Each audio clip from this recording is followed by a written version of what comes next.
Just so everyone's aware, we are recording. Welcome everyone to the Dream Theme and Children's Hospital Research Institute of Manitoba Insulin 100 webinar series.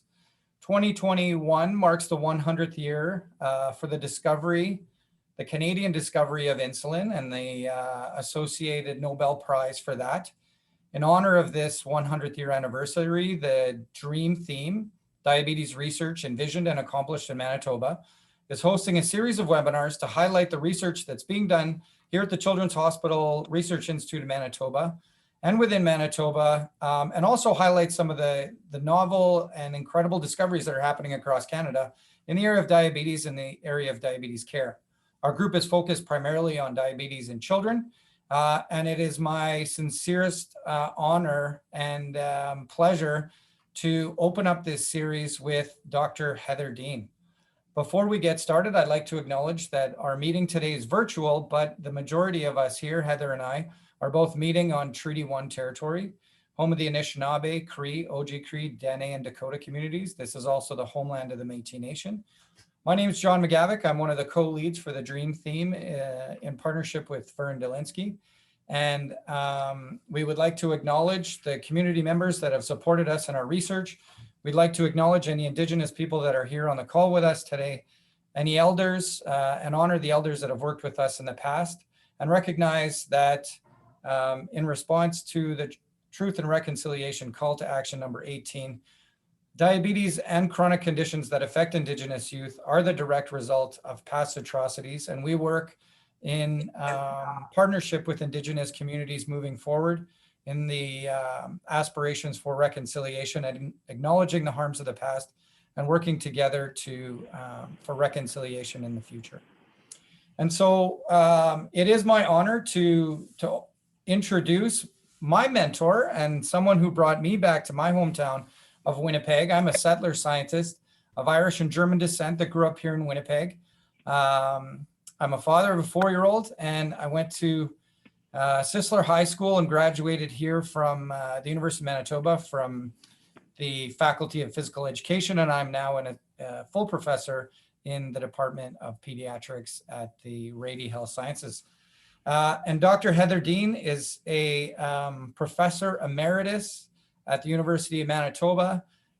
She was the head of the pediatric endocrinology clinic for a very long time, which we'll get into. And what I respectfully and admiringly refer to as the grandmother of type 2 diabetes, clinical research and clinical management in the world. And it's truly an honor, Heather, to have you here today. And would you like to say anything before we get into the first question? Thanks, John.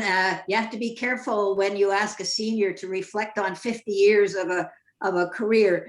But just to acknowledge that I am grandmother of 7 children, perhaps type 2 diabetes as well, but 7 children and a farmer in southeastern Manitoba of English, Scottish, Irish descent.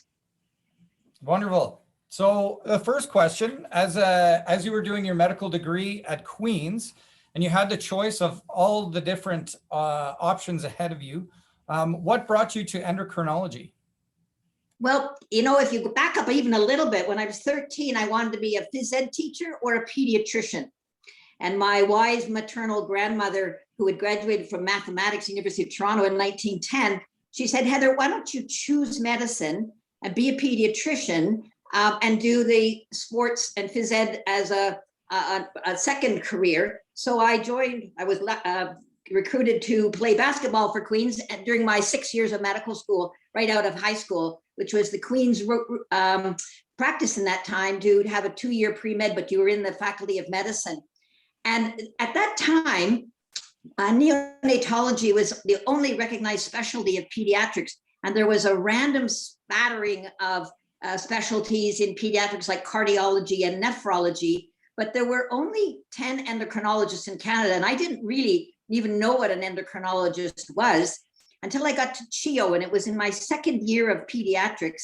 And there was a 4-year-old girl who presented with breasts and vaginal bleeding. The parents weren't too fussed about her breasts, but they thought the vaginal bleeding was unusual. So they brought her to medical attention, and she ended up having a brain tumor, and she died on the surgical table.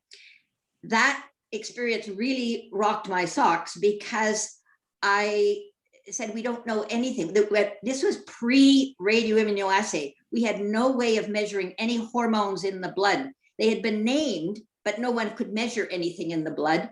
And it was pre-acknowledgement of anything in the control of the hypothalamus and pituitary gland to all of the secreting glands. And I said to myself, this is really tragic that this 4-year-old, and the only first time I'd ever seen a child with precocious puberty. I also had the experience of going to diabetes camp when I was a resident at CHIO. So I said, you know what, I think this would be an opportunity for me to pursue this. I always thought I was going to be a general pediatrician in a small community that was active outside like a Thunder Bay. But I said, perhaps this might be interesting. I had no experience in research, and there are only 2 places in Canada that were doing any kind of research, but an academic endocrine program were Sick Kids in Toronto and Winnipeg. So my husband and I chose Winnipeg. And so I came here for 2 years in 1978 to get 2 years of clinical training in endocrinology and go back to CHIO because they had nobody who was doing endocrinology at the time. So it was really random, but it was that 4-year-old with precocious puberty at CHIO that really sort of steered me into a career of endocrinology. Wow. And you hear a lot of that, that one really powerful story that affects you. And I'm sure there's a similar story about Winnipeg. So can you maybe give us a sense of what it was like here in Winnipeg in the late 70s when you came here? And who did you come here to work with? Well, my mentor was Dr. Jeremy Winter. He had no interest in diabetes. And that was the case across the country with the 10 endocrinologists that existed at that time. They were really doing endocrinology. Pediatrics diabetes had been organized by the general pediatric community. Dr. Harry Madavi in the early 30s started a clinic at Children's Hospital for children with type 1 diabetes. He also started a camp at that time, and it was run by the staff from the Children's Hospital Clinic. So there was a small clinic at Children's Hospital. When I came here, Dr. Madavi had given it over to Dr. Howarth to be the doctor running that clinic. But all of the children, probably more than 3/4 of the children with type 1 diabetes, were cared for by their primary care family doctor or a general pediatrician. And so at that time, there was a small clinic at Children's Hospital, and there was a nurse from the clinic and a dietitian who came part-time named Pat Ozaczowski, who came sometimes to the clinic, but she wasn't dedicated to the clinic. So therefore, it was really a nurse in the clinic. And if you go back to that time, it was quite remarkable. Children were thought to be very fragile. You would never have a pregnancy if you had type 1 diabetes. We were using beef and pork insulins. The children had just gone from glass syringes to disposable plastic syringes. They were urine testing. Blood glucose monitoring had just come on the scene in the late 70s. And we had no A1C. So therefore, the children could come into clinic and have a perfect blood sugar, and we didn't have a clue what their overall control was like on the intervening 3 months. We also had, at that time, there was no empowerment of parents, and parents called the doctor always for any change in the fixed dose of insulin they got. Often it was once a day of NPH or Lenti. Sometimes it was twice a day, but that was rare. And they were using, they'd moved from weighing food to using food groups. So children had a very fixed diet of fruit choices, milk choices, and starch choices, and everything else was, quote, free, protein and fats and some vegetables. So it was very much a fixed diet, fixed insulin dose. And the parents called for changes in the dose based on the urine testing that they had. And camp at that time was organized and run with volunteers, usually from the Children's Hospital. So that was it was pretty remarkable at that time, how, comparing that time to the time now. So at that time, it was diabetes care. If you were a child living with type 1 and you were a parent of a child, You saw your pediatrician and a group of pediatricians managed it. And then with your arrival here, is it fair to say the first pediatric endocrinologist in the province? No, because remember I said Dr. Jeremy Winter, he did endocrinology only. Diabetes was completely separate and was run independently by a myriad of different pediatricians who very much wanted to keep the children with type 1 diabetes in their practice and manage the diabetes because they felt that was sort of their specialty over and above well baby care and diagnosing of new problems. So they saw those children as children that they very much wanted to keep their skills up. So when I came, and the idea that there might be one specialty clinic with children with type 1 diabetes was not welcomed at that time. And so maybe give us a sense of why you felt it was important to create the first pediatric diabetes clinic for children in Manitoba here at the Children's Hospital in Manitoba, and what were some of the challenges that you had to overcome? Well, it wasn't my idea. First of all, I didn't see any challenges per se, because at that time I was in my early 30s and I saw everything as an incredible opportunity. My challenges were personal. Young mom, a new wife, farmer, a husband who wanted to increase his farming, and just understanding what a academic clinician was at the time. And remember, Dr. Winter was one of the very few endocrinologists in Canada. As I said, there were only 10 at that time. So for me to do diabetes and endocrine, as well as having 3 children in 5 years and just starting to understand and learn about Winnipeg was the only challenge, but it was an incredible period of growth and opportunity. Developing an academic identity over time takes a while. And because when I thought I was going to be a general pediatrician in Thunder Bay or Sudbury or Sault Ste. Marie or goodness knows, I was from Southern Ontario. So it was, that was a huge learning curve. And I had an MRC fellowship after 2 years. And that's when I was having my children as well. It's now a CHR fellowship. I had an MRC, but it was basic science, endocrinology, hormone receptors. It had nothing to do with diabetes. So the diabetes was, I was just participating in, but it wasn't my idea. What happened was the provincial government decided that they would, at the time NDP, that they would focus on prevention of chronic disease by a community focus on smoking, hypertension, and type 2 diabetes. And Sharon McDonald, a colleague of my generation, who was the ADM at that time, as she was a community medicine specialist, and she was given the task of developing a provincial education program for people with type 2 diabetes that would be distributed around 11 RHAs at the time. And they would hire a nurse and a dietitian in a community health or public health building to provide standardized diabetes education. Dr. McDonald at the time said, but you know what? There are people with type 1 diabetes who need more than talking about healthy living.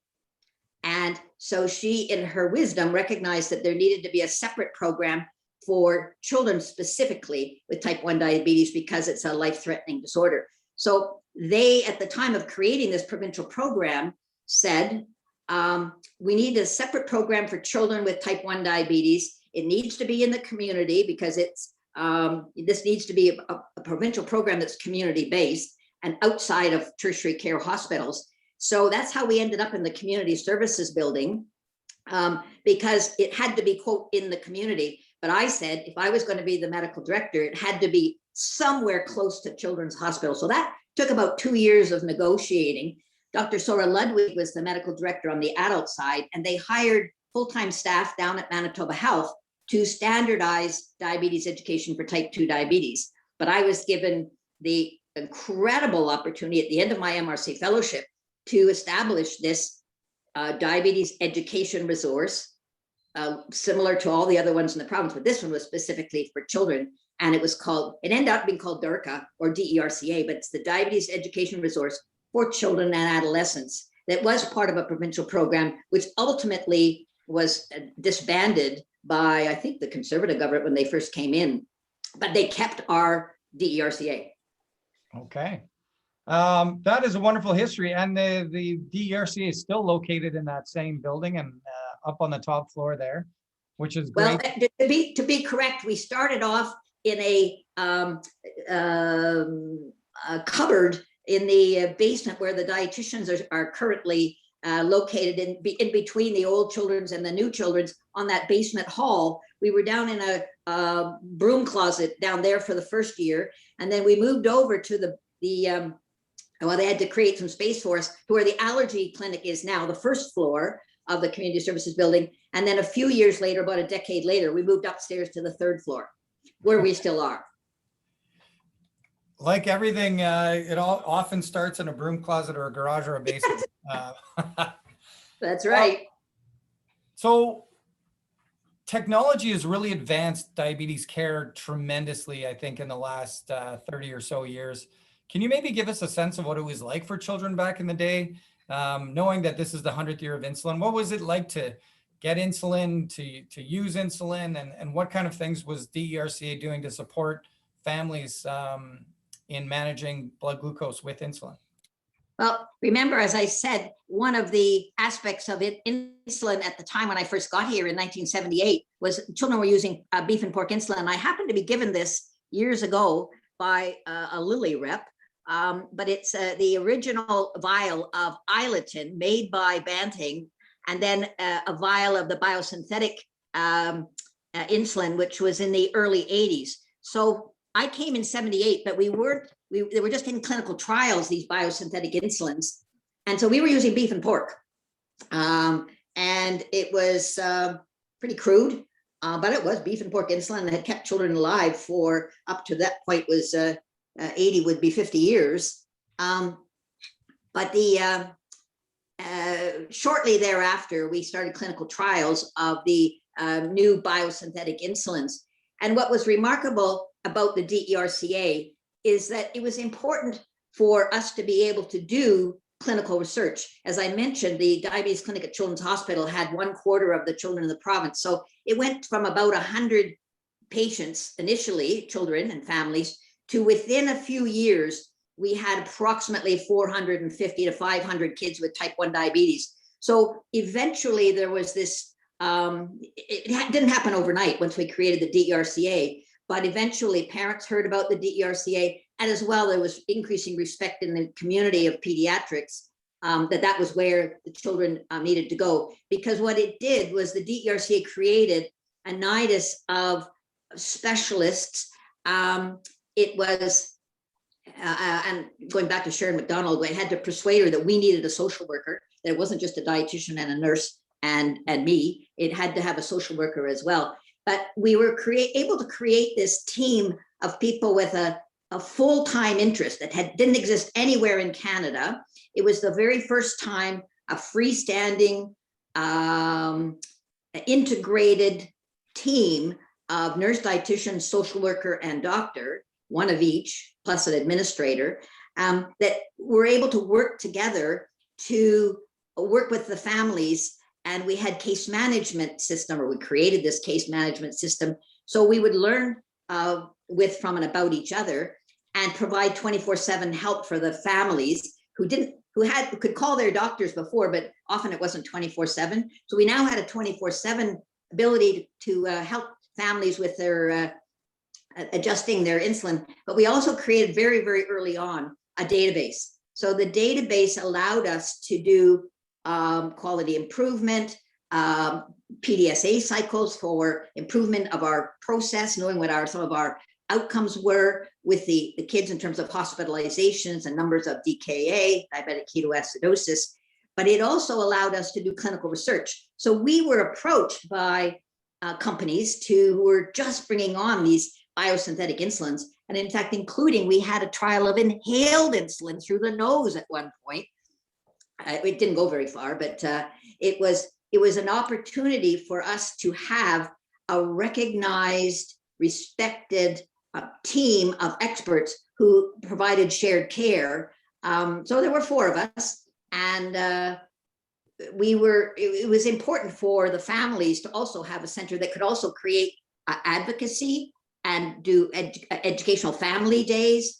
So it was really important, and we were the first in the Canada to do that. But because the provincial government and Sharon McDonald had said we had to do this.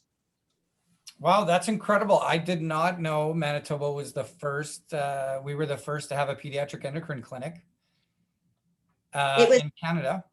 It was actually, other clinics had, like for sick kids had a diabetes clinic. It was run by Bob Ehrlich and then by Dennis Daneman, but it was not a full-time integrated, co-located.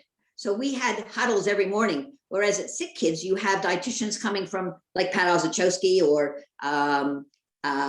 Nicole Aylward, or the dietitians from the hospital would come into the clinics. You didn't have this co-located, integrated team of shared care, which was a very, that was novel at the time.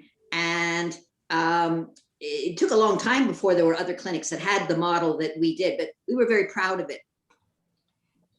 Yeah, that's an incredible story, and bringing together a few of the colleagues that were here that helped mentor a number of us in the Dream Theme, which is great to hear. So thinking moving forward after establishing the DERCA, what were some of the big milestones? You said getting involved in clinical research, but were there any things that come to mind that you feel like were major Manitoba coups in the area of pediatric diabetes? Well, there were 3 protocols that we developed early on, well, within the first decade or so, because as a team, we recognized there were issues that we could solve or at least propose solutions. One was school guidelines. We had school bus drivers who were not letting kids eat on a bus because they needed to eat because they were low, had hypoglycemia, but we had that kind of systemic issue that we had to address at the school division level. And on individual parents, they weren't as successful as our group of experts was. So that a school protocol. Another one was outpatient care at diagnosis. Always historically, children were admitted to hospital for 2 weeks, period. And they were taught by random nurses on shift on the ward to give insulin. Parents came in to give the insulin, and it was random, different nurses on different shifts, and the dietitian when she was available from downstairs in the dietetic office.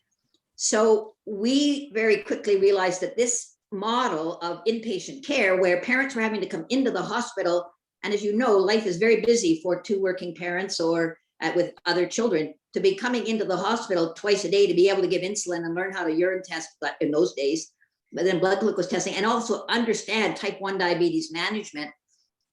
We felt that we could do it at the DERCA on an outpatient basis because we had them, they were with us as a team for 8 hours a day for 2 or 3 days. And so, but they could come and go if they needed to go for other childcare, but the child with type 1 diabetes was with them, and we knew that they would be safe, albeit other centers decided that they weren't sure that they could be safe. So they did randomized clinical trials of outpatient versus inpatient. But because we had the full-time co-located integrated team, we could do that. And we were very confident that that was very safe. So we were the first in Canada to create a outpatient management, which is now in most cases the standard of care unless the children are sick at diagnosis. So I mentioned the school. The school guidelines have now been taken over by Diabetes Canada, and they have more formalized national guidelines. We had them locally. But the third one was a team-based prevention of diabetic ketoacidosis. It became clear when I first got into the type 1 diabetes world, type 1 diabetes and the development of DKA after diagnosis was thought to be related to some highfalutin disintegration of insulin under the skin or something. We didn't have an understanding that this was related to children not giving their insulin for psychosocial, sometimes very severe mental health issues, and sometimes just adolescent issues. They weren't giving their insulin, they were giving it into the couch. So we didn't recognize that for about until the mid 80s.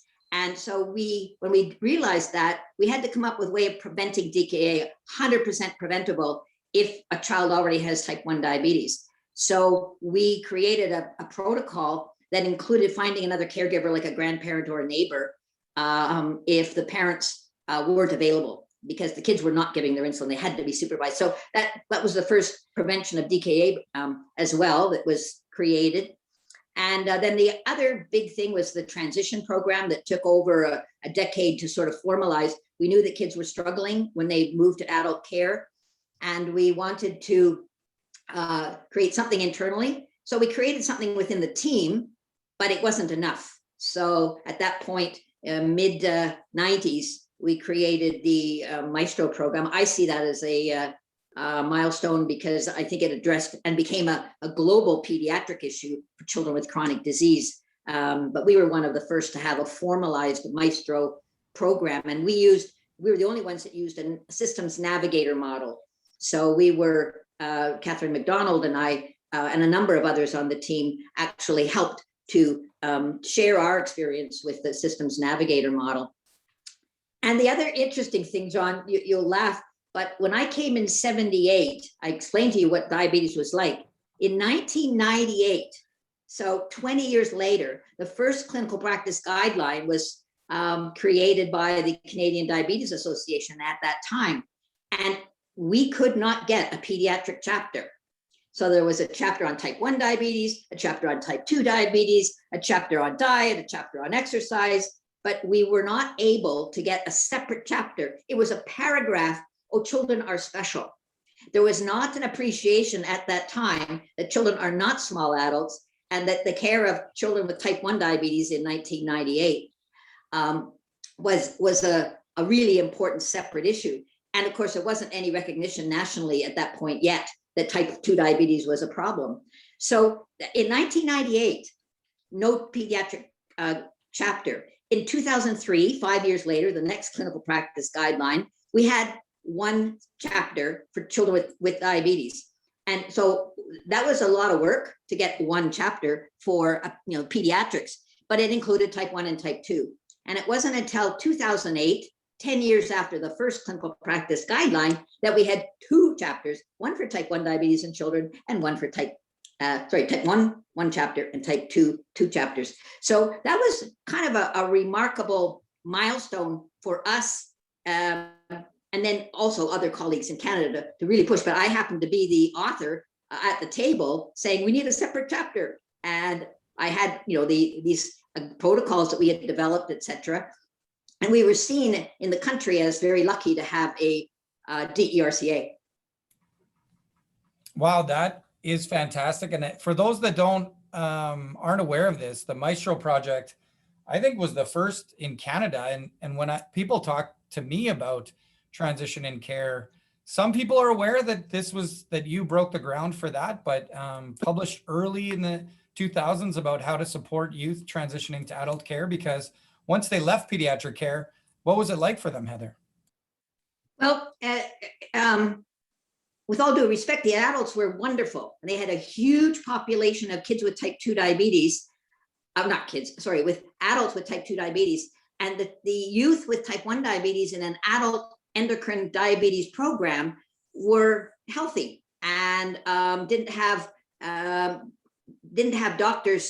need doctors at that time to help them do what they do, because they were really empowered by all the self-care issues that had transpired over the previous years in the pediatric DERCA. And we had tried to prepare them for being self-sufficient and confident in their care and competent in their care by the time they hit 18. And they're usually really busy and going to school. And the adult clinics were geared towards a 60-year-old, younger than me, a 60-year-old with type 2 diabetes who wasn't competent or confident in managing their type 2 diabetes.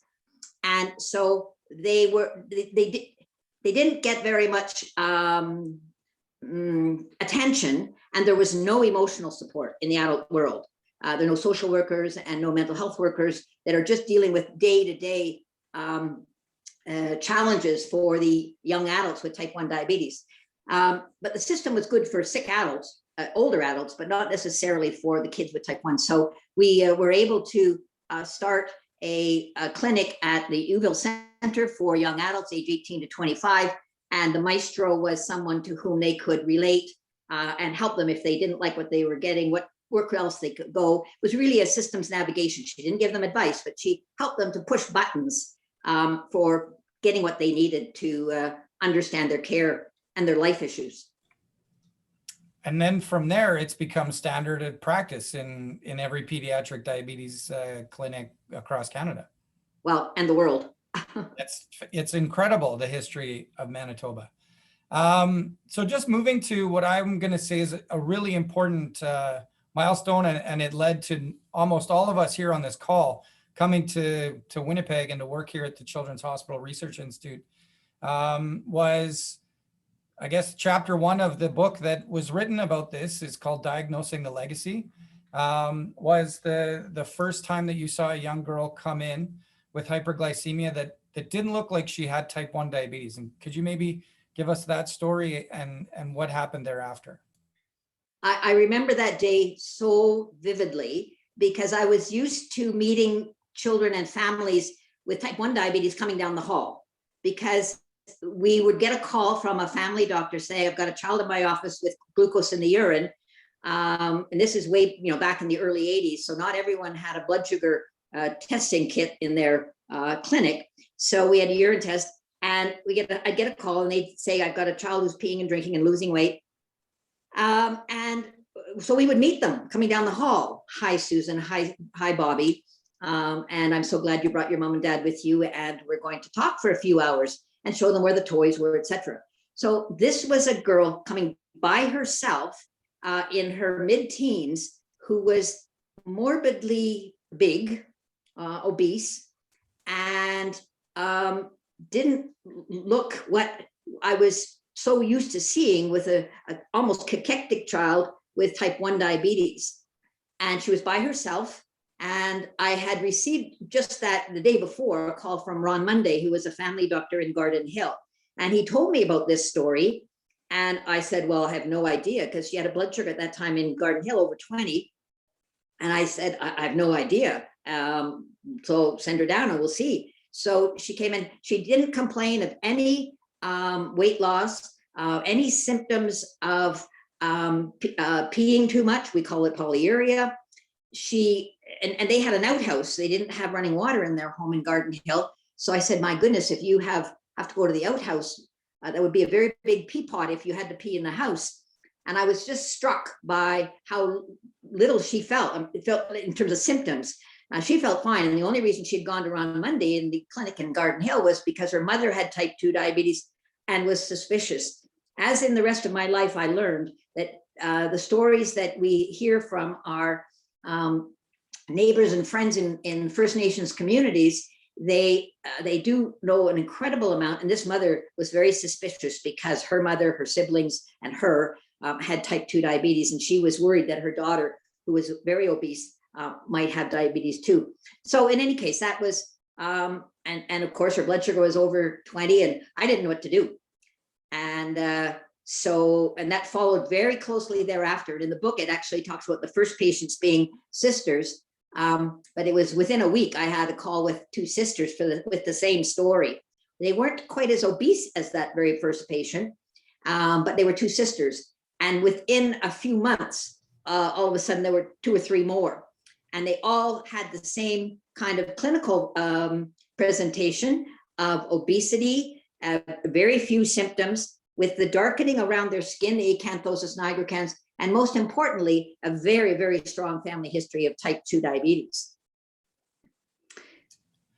Now, it took... At that time, I didn't know what to call it. All I said, this is non-type 1. And within the first 12 kids, I started talking to all of my colleagues in the northern communities, like Sharon McDonald, like Mike Moffat, Brian Postal, the colleagues who were pediatricians going up north. And I said, I don't know what this is. And so actually in 1988, Mike Moffat and I published this series of what we call type 1 because they were a little bit symptomatic and lean. And then non-type 1, type 1.5, type 2 was the very first girl I saw who was 400 pounds. And so we tried to come up with some way of describing this phenomenon that wasn't classic type 1. And that was it was in an obscure medical journal called the Arctic Medical Journal. And Mike was head of the Northern Medical Unit at that time, and that's why he authored that paper with me. It was one of my very, very, very first papers. Wow. Before we go to the next question, I think this is important that patients are experts. It took maybe 10 years for the scientific community to accept that there was type 2 diabetes in children, and change the nomenclature. But that mother knew. That mother knew right away. And it didn't take her 10 years. It took her, whatever, a few weeks to say, you know what, I think you need to go see the doctor. So that's an important thing. And I think we need to do more of that. DREAM is doing a great job engaging patients, but I think we don't respect their expertise enough in that regard.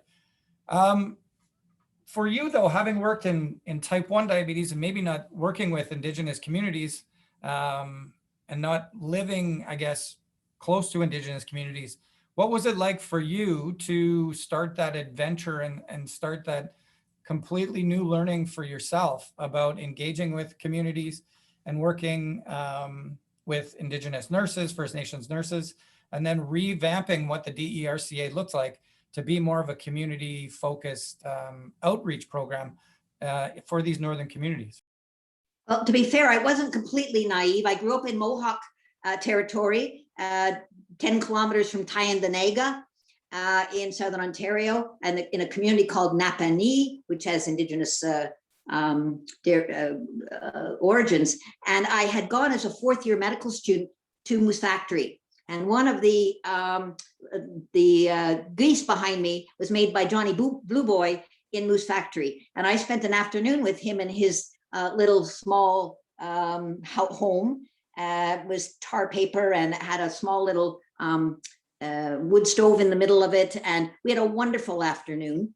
And I told him about my dad, who had been a fur trader with the Hudson's Bay Company in the 30s and had gone to for a year at Norway House and a year in Big Trout Lake and a year in Isla Lacrosse. And he had lots of stories from his time that I kind of grew up with. But it was really that trip to Moose Factory and then up to Attawapiskat and Fort Albany, where I started to learn. It was really the beginnings of the art of pediatrics and learning the importance of family and learning the importance of the intergenerational impact of health. Because in Moose Factory, the ladies who were pregnant were all flown down from the west side of Hudson's Bay to Moose Factory at least 2 to 3 months before they were due. And these pregnant ladies sat out behind the hospital and carved soapstone. So I learned a lot from them and from Johnny Blue Boy. And then, of course, I also met my husband in Moose Factory, who was an itinerant dentist going up the East Coast, up to Fort Albany and Attawapiskat. So it had a very important time in my life, again, random event. But when I first saw the kids with type 2 diabetes here, after it was very early on of the DERCA, it was in the mid 80s. We started in June of 85, the DERCA, and it was right around that time the first kids started. I didn't know what to do. And since nobody would believe me, and some of the adults said to me, oh, well, it's just type 2 diabetes in a kid, so different than an adult. I said, have a 12-year-old and then a 7-year-old with this degree of hyperglycemia just doesn't make any sense. And I would not accept the fact that, oh, this is just diabetes, because it never had happened before. So I needed to reach out, and I reached out to as many people as I could to work with, including the ADI workers at the time. Aboriginal Diabetes Initiative was formed in the early 90s, and the CPNP that were already working, the Canadian Prenatal Nutrition Program, workers in the community, the CHRs, the health directorates of the different communities. And we started doing outreach in the around 1990, 5 years after we'd seen the first child. We were doing outreach. I forgot to mention that in terms of the type 1 clinics. We were doing outreach to all the DERs early on in our program. So we had sort of developed systems for outreach clinics around the RHAs. But when it became to fly in communities, it was the Northern Medical Unit that supported that. But I would go and meet with the chief and council and just say, the typical treatment of diet and exercise for adults, and none of the drugs are licensed or approved for use in kids. I don't know where we start. And I wasn't convinced that I started early on suspicions that it wasn't just diet and exercise. However, a really important historical event was the first time that children with type 2 diabetes came to type 1 camp. And they came in when we all did blood sugars. That was just what we did during a daily routine of kids in cabins. And we did blood sugars, and they were in their 20s with these kids. And within a few days, the blood sugars came right down to the normal range. And the kids with type 1 diabetes, they get to have normal blood sugars, so they don't need to take insulin. And they themselves were amazed, as were we, that running around at camp with fixed meals and the joy and exuberance of camp, their blood sugars normalized. So it colored the way I thought about it initially, thinking that maybe it was diet and exercise that was going to work well with these kids. But I needed to work with the communities to say, this is really, really important. So it was reaching out due to, I don't know what else to do, because I don't know the communities, and each community is going to have a unique approach. And so I gave lots of talks. And also in the early 90s, Bertha Flett started working with me, and Bertha would give talks with me. And she had more impact than I could ever have. She was absolutely invaluable. And she was a wonderful mentor for me. She was from Garden Hill, and she was a nurse who had been recommended by the nurse for the Island Lake Tribal Council, whose name was Pauline Wood-Steinman. And the two of them were so good to me at the beginning, saying, we understand, we appreciate, and know how helpless it feels as a physician not to be able to help them. But they also recognized that I needed to learn. And very early on, some of my colleagues who were in different advisory groups, like Elder Margaret and Barry and Lena, always told me from the very beginning that this is all due to stress. I didn't know what that meant. And it took my 30 years almost to sort of understand, but I also think society was changing, understanding that intergenerational impact of trauma and of the stresses that have occurred in our Indigenous communities, especially in the fly-in remote communities, and the secondary effects of poverty and education and some of the other social determinants of health. But the social justice piece and my understanding of how that could have a direct impact on physiology took a long time. But we got there. But I remember Lena in some of our advisory meetings, and Barry and Margaret saying to me, stress is really important. Stress is really important. I thought stress just precipitated diabetes. I didn't have a true understanding that this was predated. And I'm really glad to see that some of the basic science researchers are trying to tease that apart in what it could mean in terms of the beta cell and the nephron. But we have a long way to go to understand the physiology of that. But the fact that it's connected wasn't obvious at the beginning.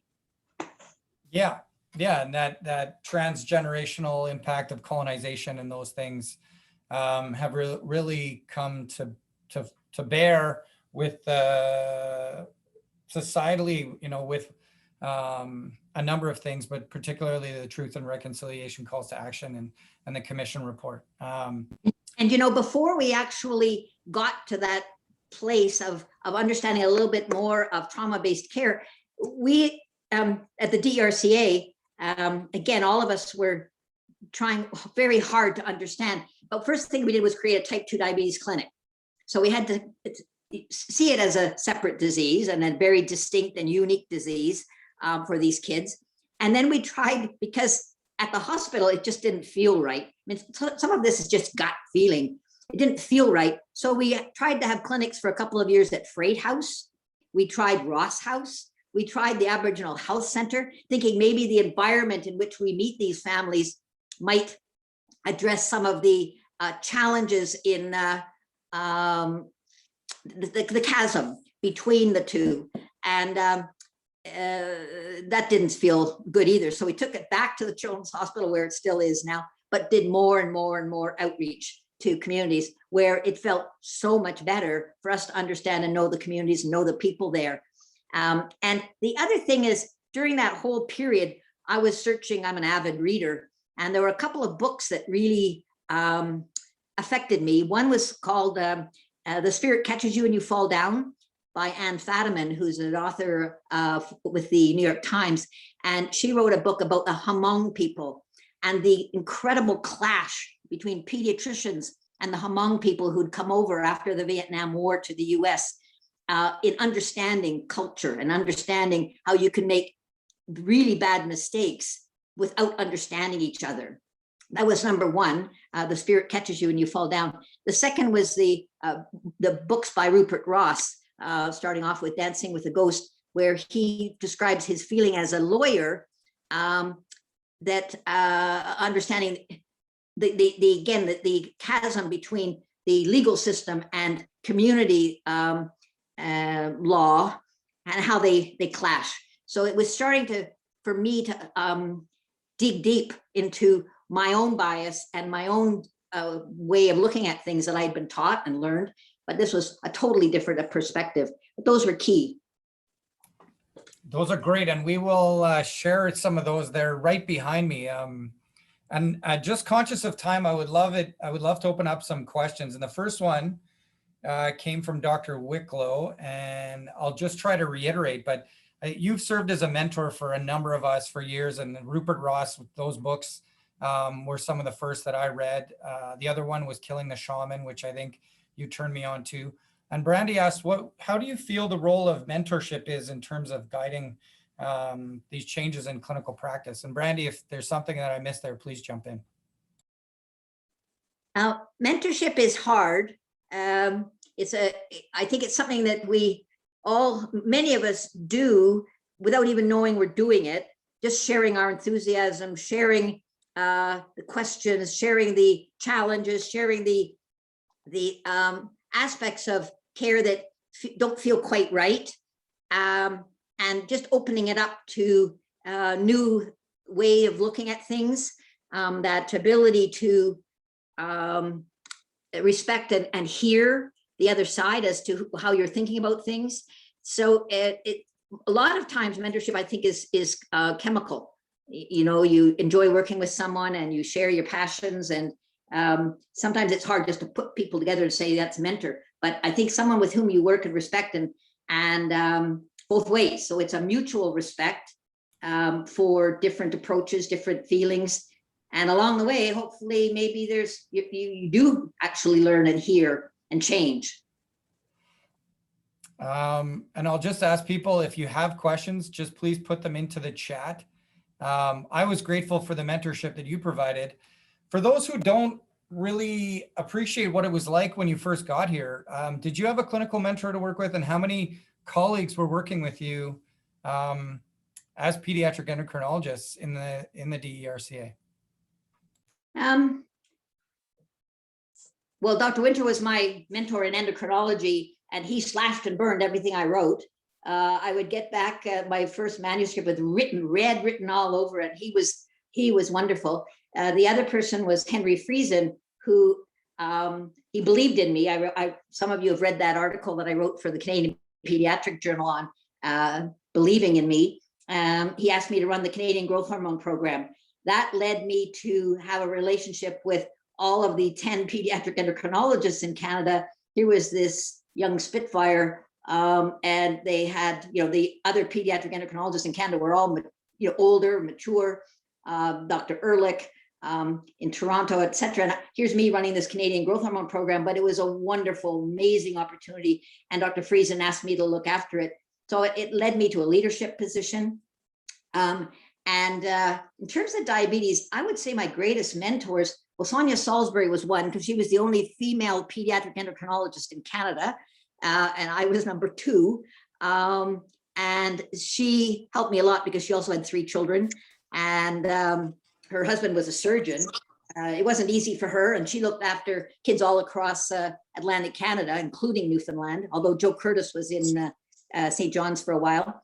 But most of my mentors were in the type 2 world were community members and Indigenous peoples. Bertha was one of my greatest teachers, Pauline Wood-Steinman. I've mentioned a few of them. And the colleagues that I worked with, weren't so much mentors as we were all learning together. And it was where John, you had asked me about the interprofessional education and interprofessional care. It was the learnings from people that I worked with, how we could work together and how we could share care, led to me searching the world for understanding the mechanics of team-based care and team function as forming, storming, norming, transforming. And as a team, you can't transform until you've gone through forming, storming, norming, transforming. And then as soon as you have a new member on the team, you have to go back to forming again. And those stages of team-based function are critical to understand if you struggle sometimes. That's called the storming phase. If somebody doesn't agree with you or the personalities clash. So the interprofessional care were, everybody I worked with was a teacher, not so much mentor as a teacher for how things can go very right or not very right. And we shared care. And I think that is really what was key about the DERCA, was that it was a team that shared care. We had an annual report. We all looked at the database. We all looked at our outcomes, and we figured out ways of doing it differently, and PDSA cycles and quality improvement. That was critical to the team. And I think that also was groundbreaking for our university. One of your colleagues, Dr. BJ Hancock, asked if you could comment on, and maybe this is a shared care or a team development moment, but the current protocol for the management of DKA at presentation. Oh, I can't go there. I'm way past my best before date, BJ, on that. There have been wonderful advances in dealing with some of the controversies of the immediate management of DKA. What I was talking about earlier was preventing DKA after diagnosis. It's always harder at diagnosis because the children tend to be quite a bit sicker because they've been so insulin deficient for a long time. Whereas the children who, once they've been diagnosed, they've only been deficient of insulin for 48 hours when they come in sick usually. And it's easier to handle, but it's the kids at diagnosis. And I wouldn't dare touch that one being out now. I'm retired 6 years, you know, BJ. Yeah, I know that, but I think you should touch on it because I think you've made a huge impact on that. I started, as you know, working at Children's Hospital in 1993 in critical care and doing surgery. But the critical care was, you were a big influence as well on how we manage patients in the emergency department and also in PICU. I mean, it was recognized how fragile some of these kids and they're at risk of cerebral edema. I remember one of the first patients I had in DKA where you gently reprimanded me for giving a bit of bicarb to these patients because the bicarb was so low at presentation. And there was a protocol that was posted in the emergency department, and it is still used for the initial presentation of patients, so that standardized management of when you fluid resuscitation, and for the initiation of when you start the insulin, because and when you put sugar into the IV bags. So, I mean, that's made a huge impact. I think it's prevented a number of kids who have DKA when they present to the emergency department from actually needing intensive care admission. They are often managed for lengthy periods of time in the emergency department, and then it can be stabilized and go to the ward afterwards. And it's really the ones that are very super sick or have CNS changes that are worrisome for cerebral edema that buy their ticket into PICU at this point in time. So, and then of course in PICU, it's evolved into a joint management where you, when you were in practice, and your colleagues even currently are intimately involved in the management of the patients during their PICU admission. It's sort of shared care.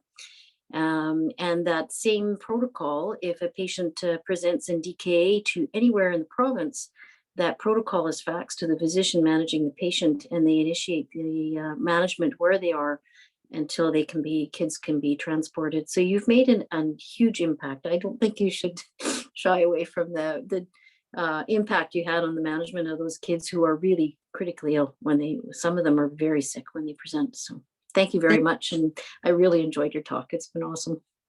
Thank you, BJ. Actually, I'd forgotten that. Perhaps that's one of those memories that, with age, you kind of just put out there and delete, because I remember some of the challenging conversations with a previous head of the Department of Emergency Medicine at Children's, where I said, don't give bicarb. And that person always said, well, if the pH is less than 7.1, I've got to give bicarb. No, don't give bicarb. And I can remember some interesting conversations. And also starting with low dose insulin, because at the time, people were giving whack loads of insulin. The other thing about the whole DKA is, I remember very early on in Winnipeg, I had a child who arrived brain dead from rural Manitoba. And all it takes is one case of cerebral edema, and hopefully people don't ever see one, but to make you have a lifelong respect for the management and care of the DKA.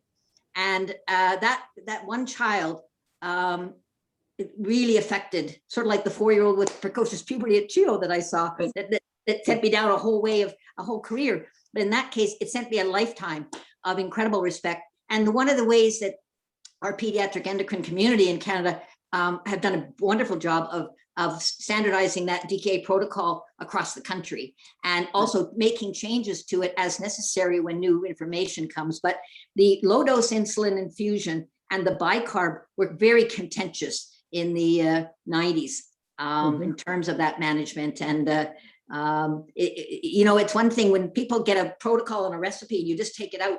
I would have to say to people, it's more than just a recipe. You've got to have a tremendous respect for this disease, because it can go south really quickly. Yes, it certainly can. Yes. Yeah.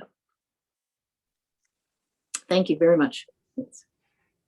Thanks, BJ. And thank you, Heather. We're just wrapping up, and I just want to really thank you again. I think the dream theme is one of the legacies that you have left with us. I would just want to show a little bit of this. So after a number of years for Heather working within this space, the Children's Hospital Foundation dedicated a certain amount of money every year to focus on the treatment and the care and research related to type 2 diabetes in children.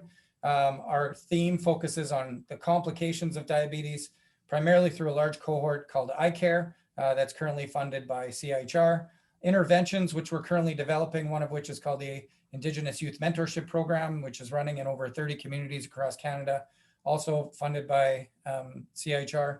And then the next generation cohort and a team grant in the early or life origins of childhood obesity, both of which are currently funded by CIHR and led by the next generation of clinician scientists that Heather helped mentor. Alison Dart, Brandy Wicklow, and Liz Sellers.